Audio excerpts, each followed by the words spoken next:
అందరికీ నమస్కారం. విద్యాశాఖ మంత్రి నారా లోకేష్ పర్యటన సూపర్ సక్సెస్ అయిందని కూడా మనం తెలియజేసుకోవచ్చు.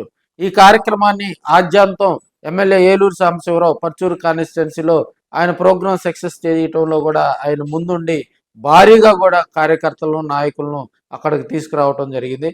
అదేవిధంగా లోకేష్ బాబు మార్టూరు కాన్స్టిట్యున్సీలోకి అంటే పర్చూరు కాన్స్టిట్యున్సీలోనే మార్టూరు ఇసుక దర్శి గ్రామంలో ఎంటర్ అయిన దగ్గర నుంచి కూడా ఎమ్మెల్యే ఏలూరు సాంబశివరావు ఆధ్వర్యంలో అక్కడ ఉన్నటువంటి రైతులు అదేవిధంగా భారీగా యువత ప్రత్యేకంగా కూడా లోకేష్ కు బ్రహ్మరథం పట్టడం జరిగింది. జై లోకేష్, జై జై లోకేష్ అని చెప్పి కూడా మార్టూరు మరి అక్కడి నుంచి ఎమ్మెల్యే క్యాంప్ కార్యాలయం నుంచి కూడా ఇంకొల్లు అక్కడ గంగవరం చేరుకునేంత వరకు కూడా ఏలూరు సాంబశివరావు గట్టిగా కూడా మరి అక్కడ కార్యకర్తలను క్రోడీకరించి నారా లోకేష్ యువనేతకు అక్కడ స్వాగత ఏర్పాట్లు కూడా చేయటం జరిగింది.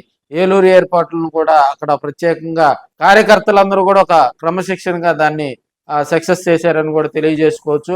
అదేవిధంగా డివిఆర్ సైన్స్ స్కూల్ కూడా ఆయన ఇంకొల్లో ప్రారంభించడం జరిగింది. అక్కడ కాసేపు వారందరూ కూడా ముచ్చటించడం జరిగింది. అదేవిధంగా మరి ఇంకొల్లుకు డివిఆర్ సైన్స్ స్కూల్ అనేది ఒక వరం. మరి విద్యార్థులకు ఉజ్వల భవిష్యత్తు ఏర్పాటు చేసుకోవాలంటే ఇలాంటి స్కూళ్ళు ముఖ్యమని, అదేవిధంగా ఆ స్కూల్ ప్రారంభోత్సవం అక్కడ ఉన్నటువంటి నాయకులు, ప్రజాప్రతినిధులు, ఎమ్మెల్యేలు, మంత్రులు వీరందరితోటి కూడా మరి మంత్రి నారా లోకేష్ కాసేపు ముచ్చటించడం జరిగింది.